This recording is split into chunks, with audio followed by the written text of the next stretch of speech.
Hi, Dana Everly Pay here, candidate for Floyd Circuit Judge. We have the meet and greet here at the New Albany Floyd County Library tonight, and just in case you wanted to come and weren't able to, I just wanted to chat with you for a second. I love talking to the voters about the issues and answering their questions, and I don't want anybody to miss out on that conversation. So just in case you wanted to come and weren't able to come tonight, I want to tell you a little bit about what I've been talking to the voters about. I've been talking about really what's important about this election and this decision when it comes to your next circuit court judge.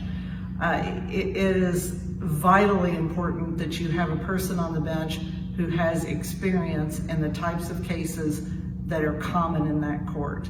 And I've talked about this before. You've probably seen other videos and statements from me, but I am the most qualified candidate when it comes to circuit court in Floyd County. That court is a court of general jurisdiction. It can hear any type of case, but there are certain types of cases that can only be heard in circuit court.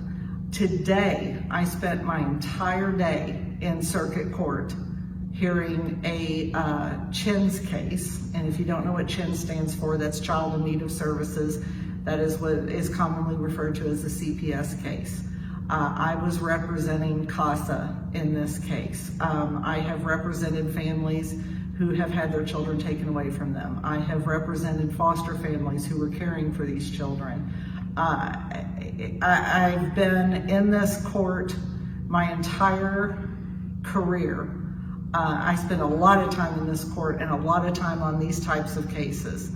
I see what needs to happen with these cases. And like I said, today I spent my entire day on one case trying to make sure that the children in this case are well taken care of and that they are safe and that they have a stable environment to grow up in. That is vitally important in this court.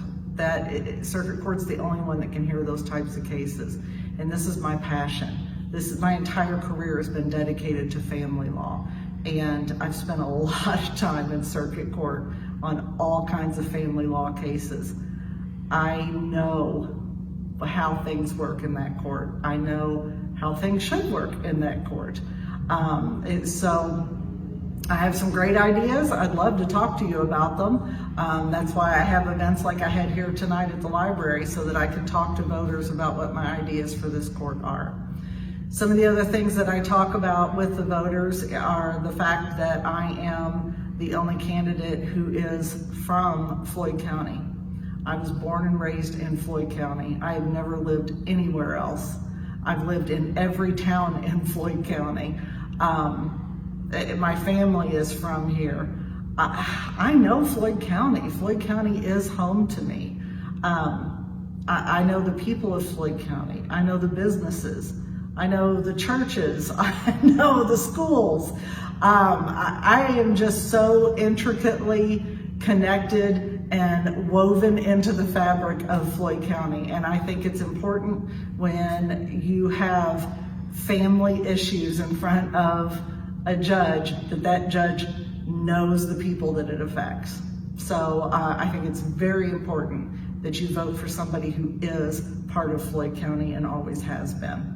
And finally, one of the things that I talk to voters about a lot is that I would like to be sworn in as the first woman on the bench in circuit court in Floyd County. There have been 12 judges in circuit court since its inception, and there's never been a woman. And I'm not by any means saying that women are better than men or that you should vote for me just because I'm a woman, but I think it's time. I think it's high time that there was a woman on that bench, and especially a mother and somebody with family law experience. So those are just the main issues that I like to talk to voters about. I have answered many questions about specific things and specifically about my ideas for the court, and how to make it even better than it's been under Judge Cody's tenure, which I don't know if that's possible, but I want to try. So I would love to talk to you about those ideas and answer any questions that you have. So give us a shout, reach out to us on our website, on the Facebook page. Come see us at, at any of the events that I'm at, and especially Harvest Homecoming's coming up. I'm gonna be living there. I'm gonna be at Harvest Homecoming every day, probably all day. And so I would absolutely love to talk to you and answer your questions. So come get to know me.